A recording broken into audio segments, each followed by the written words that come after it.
It was supposed to be a surprise. One of those grand, heartwarming moments people tell their grandkids about.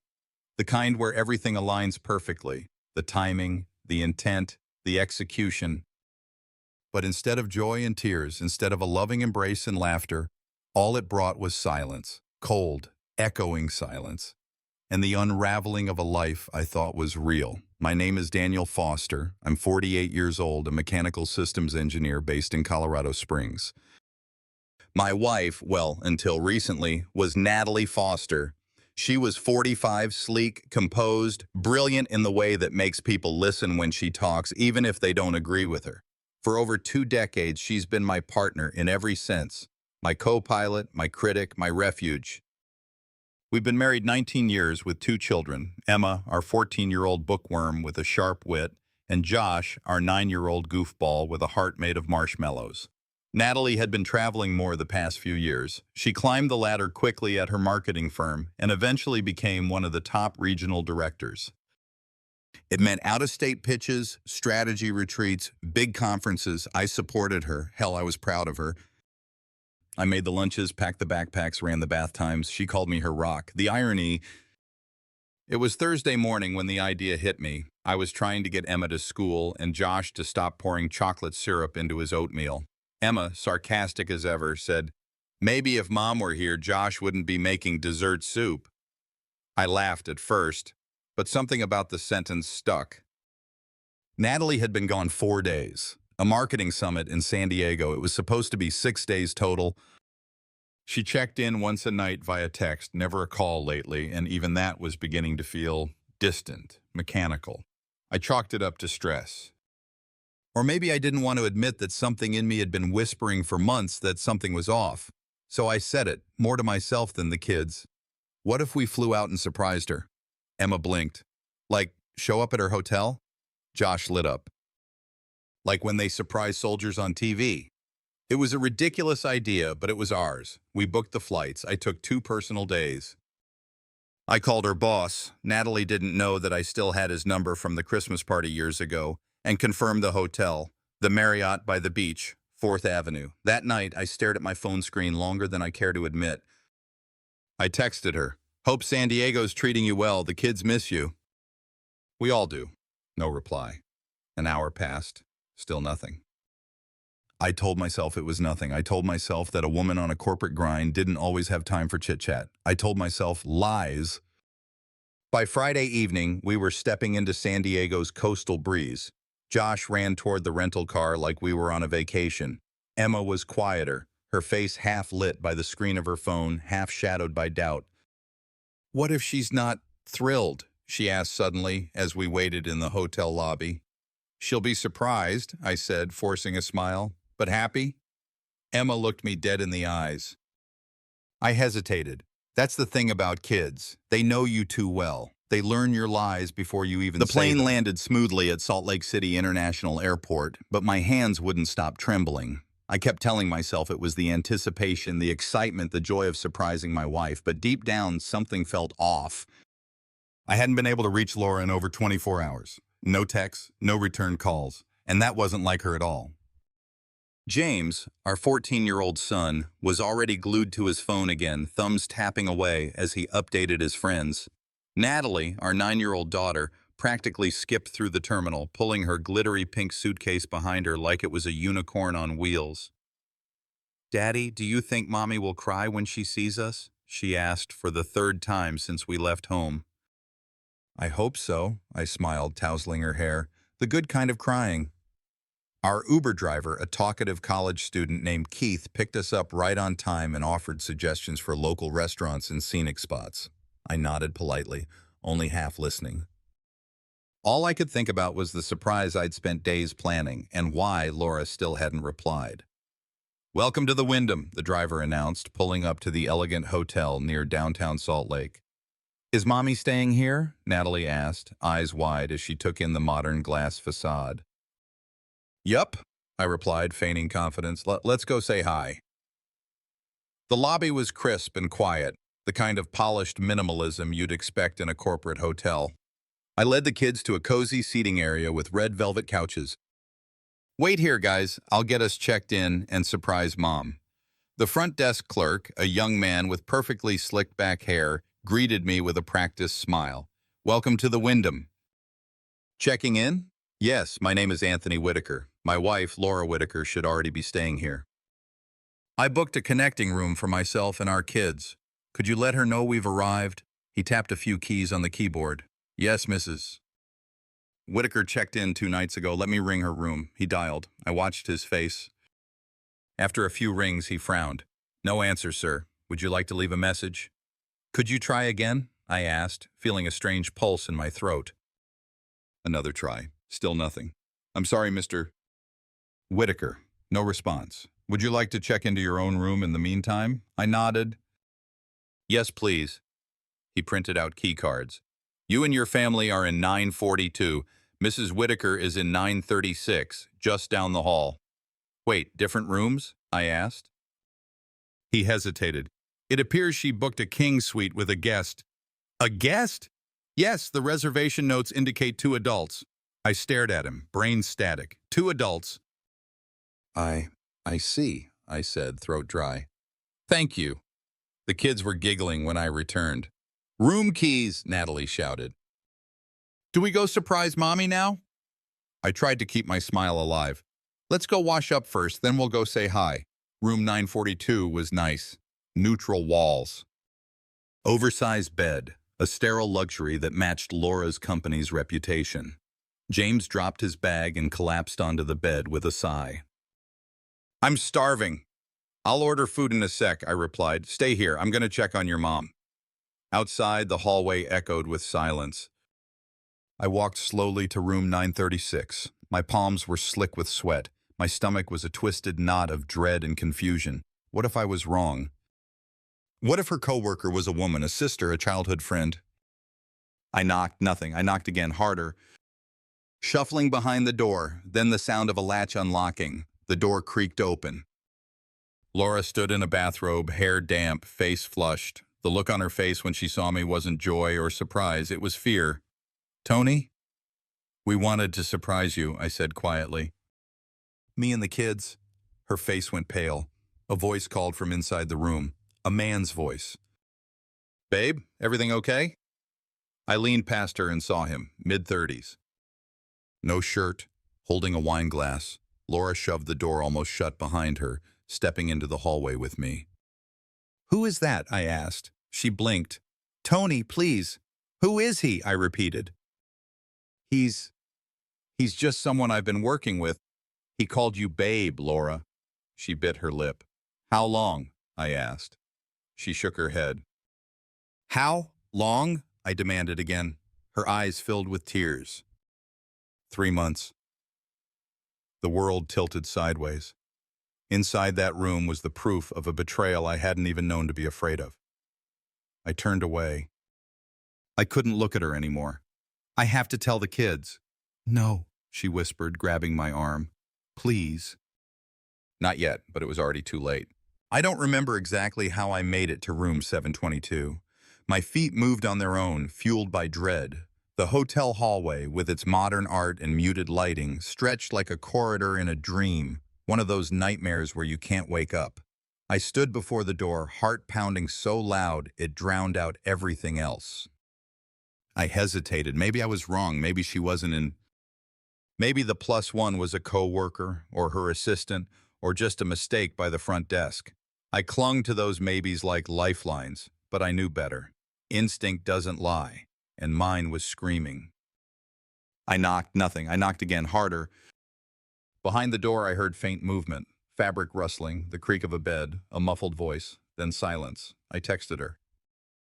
I'm outside, open the door. Seconds passed like hours, then the handle turned. The door opened slowly. There she stood, Laura, in a hotel bathrobe, damp hair, bare feet. Her expression flickered between horror, confusion, and irritation. Tony? She said in a breathy, startled voice, stepping out and nearly closing the door behind her. What are you doing here? I stared at her, and all I could say was, surprise. Her eyes widened further. The kids? They're in the room down the hall, I said flatly. They've been bouncing off the walls all day to see you. She clutched the robe tighter, her eyes darting nervously back toward the room. You should have called first. I did, 14 times. Behind her, the door creaked open a bit more. A man appeared, tall, early 40s, shirtless, confused. Everything okay, Laura? My blood turned to ice. I stepped forward. Who the hell is this? I asked, my voice calm but seething. The man, clearly blindsided, tried to recover. I'm Eric. From Atlanta. We're working together on the Green Tech account. I didn't know. Didn't know what? I snapped. That she has a husband, 2 kids? Laura tried to interject, but I held up a hand. Eric, do yourself a favor, I said. Get your clothes, leave.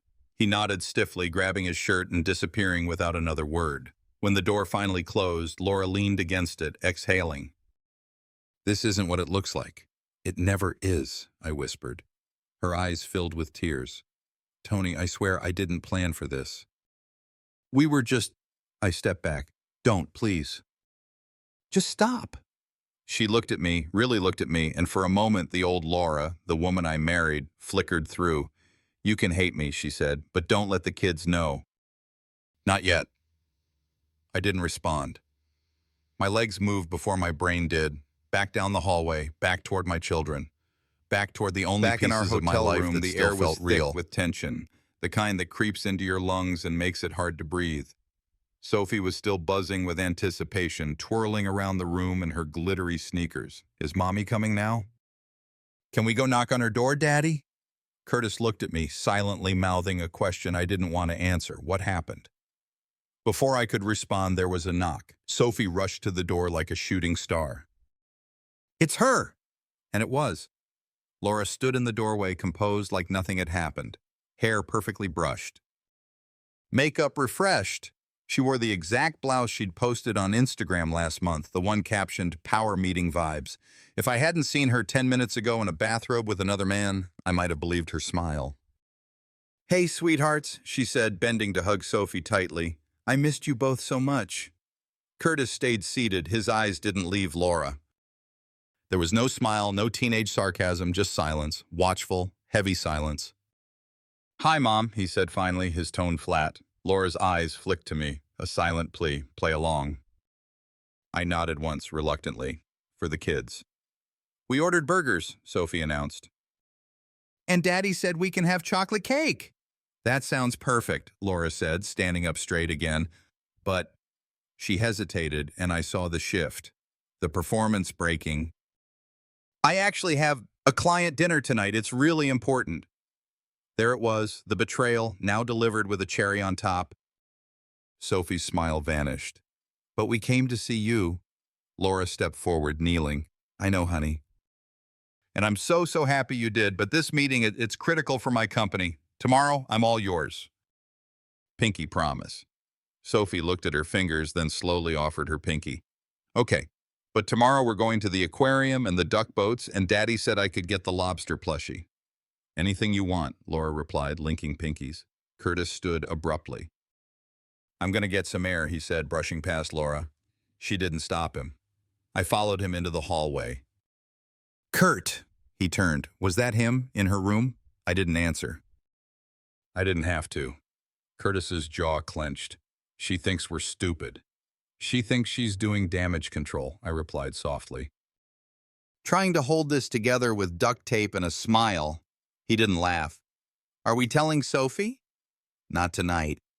He nodded once. Fine. I'll pretend. Thank you. I'm not doing it for her, he said, only for Soph. And then he walked off. A boy caught between childhood and manhood, shouldering pain far too old for his age. Back inside, Laura had perched on the edge of the bed, smoothing Sophie's hair. When she saw me re-enter, she stood. Can we talk? In the hallway, I said. I followed her outside and closed the door behind us. Her composure cracked. You weren't supposed to find out like this. How was I supposed to find out, Laura? I asked, my voice low. A divorce attorney's letter. A family therapist's diagnosis after Sophie starts wetting the bed again? She winced. It wasn't serious, it just happened. 3 days? Multiple nights. A man who doesn't even know you're married. That's not a one-night mistake. That's a separate life. I didn't mean for it to go this far, but it did. Silence. I need this client dinner, she said after a beat. It's not with him. I swear. This account means everything. To who? I asked. To you. To your image? Because the rest of us, we're collateral. Her lip trembled. You don't have to humiliate me. I'm not the one who invited shame to this party, I snapped. A pause. I'll come by tomorrow morning, she said. We can take the kids out together, like a family. You don't get to say like a family after you tore it apart. She didn't respond. Back in the room, Sophie was already curled up under the hotel blankets. Curtis had returned, headphones on, staring at the ceiling like it owed him answers. Laura slipped in, kissed Sophie goodnight, and looked at Curtis. He didn't look back. Then she left. The door clicked shut behind her, and it felt like it echoed for hours. That night, after Laura left, silence filled the room like fog rolling in from the sea. Dense, chilling, impossible to ignore. Sophie was already asleep, wrapped in her blanket with one leg kicked out, her little mouth slightly open as she dreamed whatever innocent dreams 10-year-old girls dream. She was still untouched. Unaware. Curtis lay on the other bed, arms behind his head, eyes locked on the ceiling. His headphones were in, but the music had stopped. I knew because I could hear his breathing, steady, slow. He wasn't sleeping. I sat down on the edge of the bed, the mattress creaking softly under my weight. She's lying, isn't she? He said suddenly, not looking at me. I didn't answer immediately. I didn't need to. The silence was confirmation enough. Curtis finally turned his head. This isn't the first time, is it? The question landed like a punch. I rubbed my face, trying to summon the strength to tell my son the truth without destroying whatever illusions he had left. No, I said, I don't think it is. His jaw clenched. So what now? We just go home and pretend everything's fine until the next guy comes along? I shook my head. No, we're not pretending anymore. Curtis sat up, swinging his legs over the side of the bed. What happens to us, me and Soph? You stay with me, I said firmly. For now. That's the plan. We figure everything else out together. He didn't say anything for a long moment. Then he stood, walked to the window, and stared out at the Boston skyline. I hate her. The words stung. You don't hate her, I said gently. He turned around, eyes blazing. Don't tell me how I feel. You're angry. You're hurt, I get that. You don't get it, he snapped. You don't know what it's like to look at your mom and feel like you don't even recognize her. I rose from the bed. I do know, believe me. Curtis blinked and something shifted in his face, recognition maybe or understanding. He looked like a kid again, vulnerable, wounded. She was my hero, he said quietly. I nodded. She was mine too. He walked back and sat on the edge of the bed next to me. Neither of us spoke for a while. I want to protect Sophie from all this, he whispered, but I don't know how. You already are, I said. Just by being her brother. A small, broken laugh escaped him. I never thought I'd be the grown-up in this family. I smiled. You shouldn't have to be. But I'm proud of you. Curtis looked down. Are we getting a divorce? I sighed, the weight of that word pressing against my chest. I think so. Eventually. But we're not rushing into anything. We're going to do it the right way. For you and Sophie, he nodded slowly. Will we still live in our house? Maybe, maybe not. But we'll have a home wherever we are. I want Mom to say sorry, like really say it. Not that fake voice she uses when she forgets to pick me up from soccer. I smiled again, a tired, sad smile. Me too. Curtis leaned against me just slightly, enough to say he wasn't alone. I don't know what to call her anymore, he murmured. She's not the same mom. I exhaled. She's still your mom, but she's also human. She made a mistake. A big one. And now she has to live with it. He nodded again. Eventually he lay down, and I tucked Sophie in one more time before turning off the lights. But I couldn't sleep. I sat there, watching the city lights flicker through the window, wondering how we had come to this. and what pieces of our life I could still salvage. Around 3 a.m., my phone buzzed. Laura, are the kids okay? Can we talk in the morning? Please. I stared at the screen, thumb hovering over the reply button. Then I locked the phone and set it face down on the nightstand. There would be no fixing this tonight, maybe not ever. I don't think I've ever slept lighter in my entire life. The hotel room was quiet, but my mind was anything but. Curtis lay on his bed, headphones on, eyes open, staring at the ceiling. Sophie, by contrast, slept curled into a ball in the second bed, hugging her bunny, unaware of the emotional avalanche her father was barely holding back. It was just past midnight when my phone buzzed on the nightstand. Laura! I stared at the screen for a long moment, debating whether to answer. Finally, I stepped outside the room and into the hallway, closing the door softly behind me. Hello?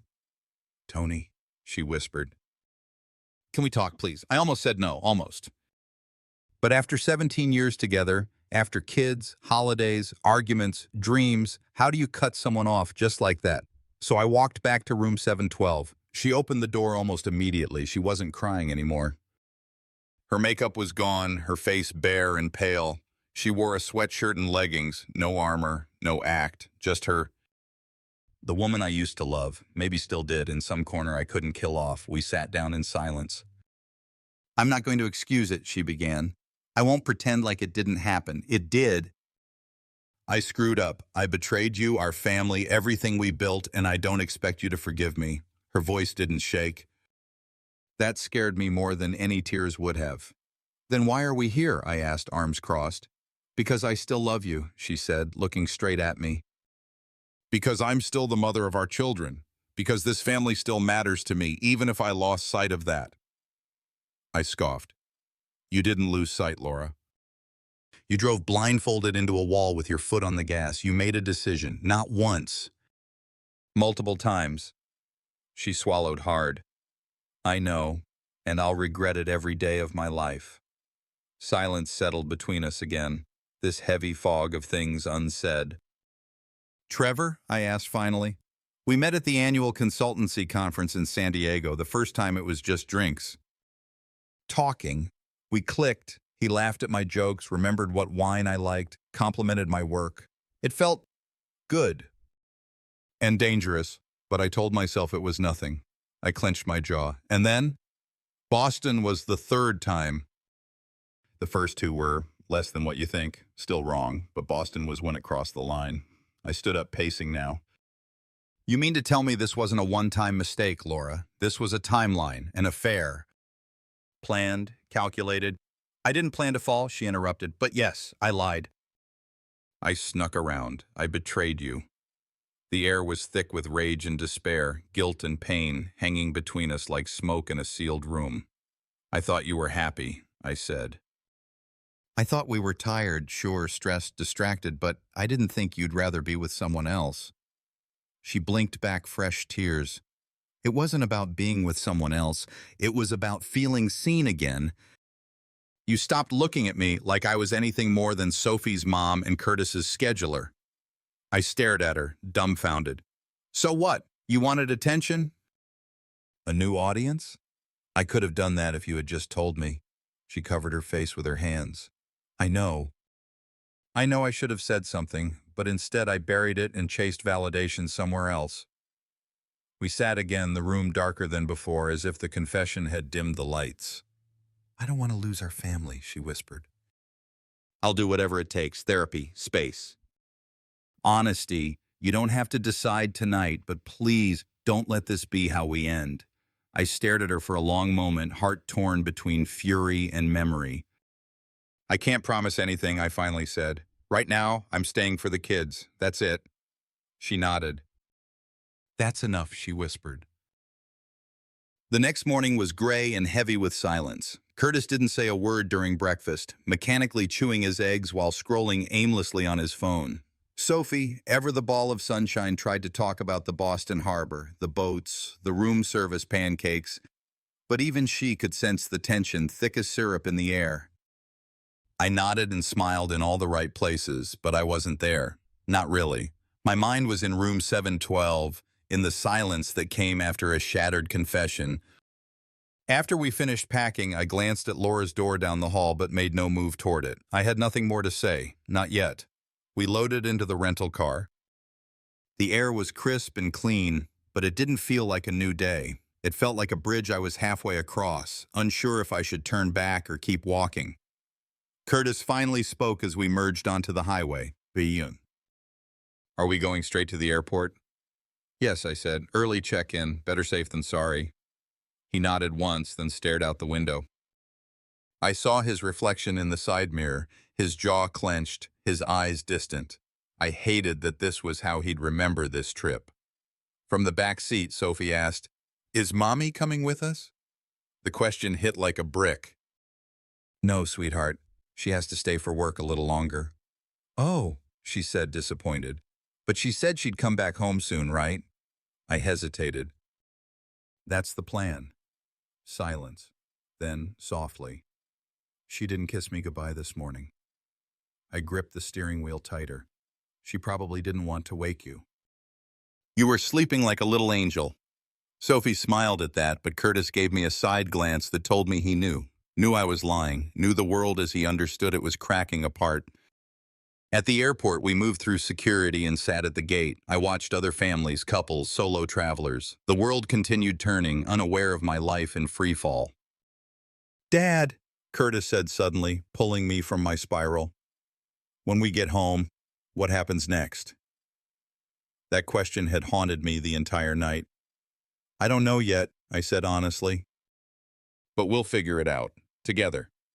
Curtis nodded. "Do we tell Sophie?" I sighed. "Eventually, but not yet, not until we know what we're doing." "She deserves a stable answer, not more confusion." He nodded again, mature beyond his years. The flight was quiet. Sophie slept most of it, her bunny clutch tight to her chest. Curtis watched a movie but never laughed once. I just stared out the window, counting clouds and wondering where everything went so wrong. By the time we landed and made our way home, the afternoon sun was casting long shadows across our driveway. The house, once a haven, now felt unfamiliar, hollow, like a stage after the show has ended. Inside, I dropped our bags and let Sophie race upstairs to her room. Curtis didn't move. "Dad," he said carefully, "what are you going to do?" I looked around the house, the photos on the walls, the coat Laura left by the door the day she flew to Boston. The scent of her perfume still faint in the air, ghosts of a life we built. "I think I'm going to talk to a lawyer," I said finally. "Just to understand what this would look like." Curtis nodded slowly, not surprised. "Do you want a divorce?" "I don't know what I want," I admitted, "but I know I don't want this." This lie. Pretending everything's fine when it's not. He looked down at his shoes. "I don't either." That night I sat in bed long after Sophie fell asleep and Curtis retreated to his room. I picked up my phone a dozen times to call Laura and put it down every time, until a message came through. "I miss them already. Please tell them I love them." I stared at the words numb, then typed, "They miss you too, but I don't know if that will be enough this time." I hit send and felt the weight of truth settle like a stone in my chest.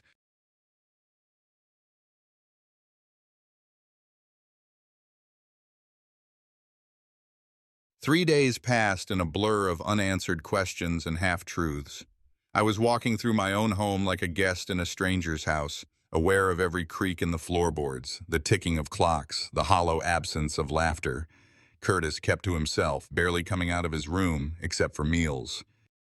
Sophie, blissfully unaware of the storm brewing, continued her usual routines. Morning cartoons, practicing her spelling words, braiding her doll's hair, but I knew the illusion wouldn't hold forever, and on the fourth day, it shattered. Laura came home. It was Sunday morning. I was flipping pancakes in the kitchen when I heard the front door open. For a second, I thought it might be a neighbor, or maybe even Curtis, though he was already upstairs, but then I heard her voice. "Mike?" I froze, spatula in midair. She stepped into the kitchen like a woman returning from war, carrying 2 bags and a tired look. Her hair was tied back messily, and she wore the same coat she'd left with 10 days ago, but her eyes were searching for something. "Where are the kids?" she asked. "Upstairs," I replied, my voice cold. "Can I see them?" I shook my head slowly. "Let me talk to Curtis first." She frowned but didn't argue. Instead, she dropped her bags by the door and sat at the kitchen table like it was still hers to sit at. "I couldn't stay away any longer," she said after a long pause. "I've been staying at a hotel in the city. I thought giving you space would help." I scoffed. "Space? Is that what you think this is about?" "I needed truth, Laura. I needed honesty." "Space doesn't erase betrayal." She flinched at my words. I know I ruined everything. But I miss our family. I miss the kids." The sound of footsteps on the stairs broke the moment. Curtis appeared, pausing at the sight of her. "Mom," he said flatly. She stood immediately. "Curtis, baby." "Don't," he said, holding up a hand. "Don't act like everything's normal." She blinked, caught off guard. I just wanted to talk." "Then talk," he said. "Say what you need to say." Laura looked at me, then back at Curtis. "I made a mistake. A terrible mistake." Curtis folded his arms. "Was it worth it?" That silenced her. She took a step forward, but he stepped back. "I don't hate you," he said, "but I don't trust you. And I don't know how to be around you right now." Her face crumbled, but she didn't cry. Not yet.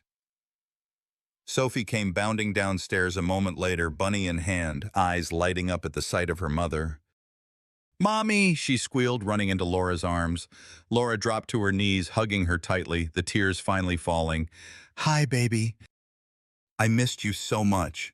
Sophie clung to her. "Why were you gone so long? Daddy said you were working." "I was," Laura said, meeting my gaze. "But I'm home now." I said nothing. The moment was hers. I wouldn't poison Sophie's innocence. Not yet. Later that evening, after dinner and a stiff silence that stretched through every bite, Laura asked to talk. We sat in the living room. The kids were upstairs, Curtis blasting music through his headphones, Sophie humming to her dolls. "I'm not here to pretend like everything's okay," she began. "Good," I said. "I know I broke something. And I don't expect you to forgive me overnight, but I want to try. I want to fight for this family." I stared at her. "You had a chance to fight for us. You chose him." Tears welled in her eyes. "I didn't choose him, Mike. I chose escape. I felt like I was vanishing in this life. Just a mom, just a wife. I didn't feel seen." "So you threw away 2 decades because you wanted to feel special again?" She wiped her cheek. "I know how selfish it sounds. I'm not asking you to understand. I'm asking you to let me fix this." I leaned back on the couch.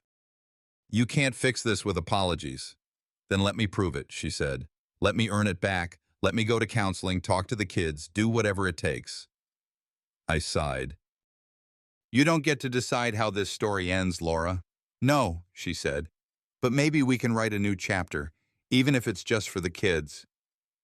There it was, her final card. The plea for redemption, not for herself, but for the children who still believed in her. "I'll think about it," I said quietly.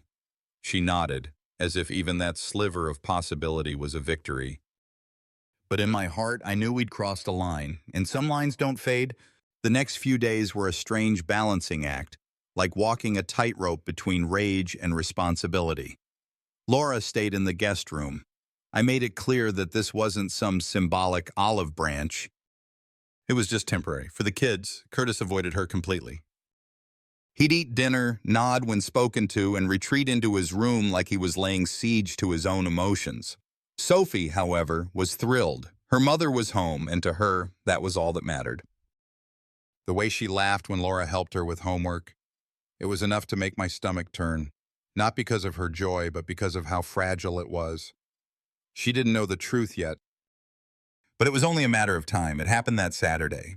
I was folding laundry in the living room when Sophie came bouncing down the stairs, a tablet clutched in her small hands, her face serious for once. "Daddy," she said, "why did Mommy kiss a man that's not you?" I dropped the towel I was holding. "What?" I asked, heart hammering. She held up the tablet. A YouTube video was paused on the screen, one of those awful gossip reaction channels, and somehow someone had leaked a photo from Laura's conference trip. A blurry snapshot, but unmistakable. Laura in an elevator. lips locked with a man in a suit. The title read, CEO Wife Caught Cheating at Boston Conference. The thumbnail was even worse. Bright red circle, clickbait font. I took the tablet from Sophie gently. "Where did you find this?" She fidgeted. "Curtis left his laptop open. I just wanted to watch cartoons." I sighed, rubbing my temples. "Of course." Sophie looked up at me, eyes wide with confusion. "Did Mommy do something bad?" I sat down on the couch, motioned for her to come sit next to me. This wasn't how I wanted her to find out, but I couldn't lie, not anymore. "Yes, sweetheart," I said softly. "Mommy made a mistake, a really big one." She frowned. "Is that why you don't smile anymore?" That broke me. I pulled her into my arms, holding her tight, wishing I could shield her from the mess. Laura walked in moments later, carrying groceries, her smile fading the second she saw the tablet in my hands. "She saw it," I said, not bothering to soften the words. Laura paled. "Oh no, Sophie, baby." Sophie looked at her like she didn't know her anymore. "You kissed someone else?" Laura kneeled in front of her. Yes, but it was a mistake." "A horrible one." "Do you still love Daddy?" Sophie whispered. "Of course I do," Laura said, tears in her voice. "Then why did you kiss someone else?" Silence. Laura tried to explain, but Sophie ran upstairs in tears. Curtis passed her on the stairs, saw his sister crying, and immediately turned on Laura. "You let her find out online." "Are you serious?" "I didn't mean for this to happen," Laura shouted, for the first time cracking under the pressure. "I didn't want anyone to find out." "You didn't want to be caught, you mean?" Curtis snapped. I stepped in. "That's enough. Curtis, please." He glared at both of us, then stormed off. Laura sank into the couch, covering her face. "I'm losing them." "You already lost them," I said quietly.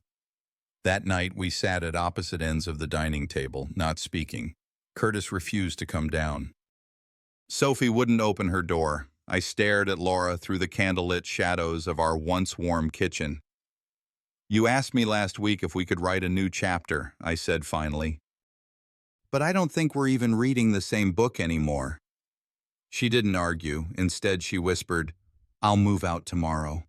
I nodded. It was the right choice. The next morning felt like a funeral, quiet, heavy. Final. Laura packed her things before the kids were awake.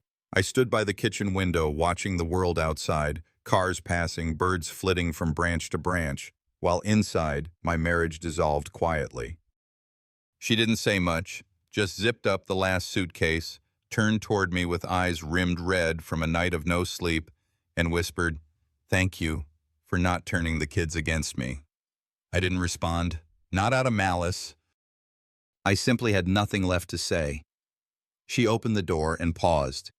"If it means anything, I never stopped loving you. I just forgot how to show it." Then she was gone. I waited a moment before turning toward Curtis, who had been silently watching from the stairs.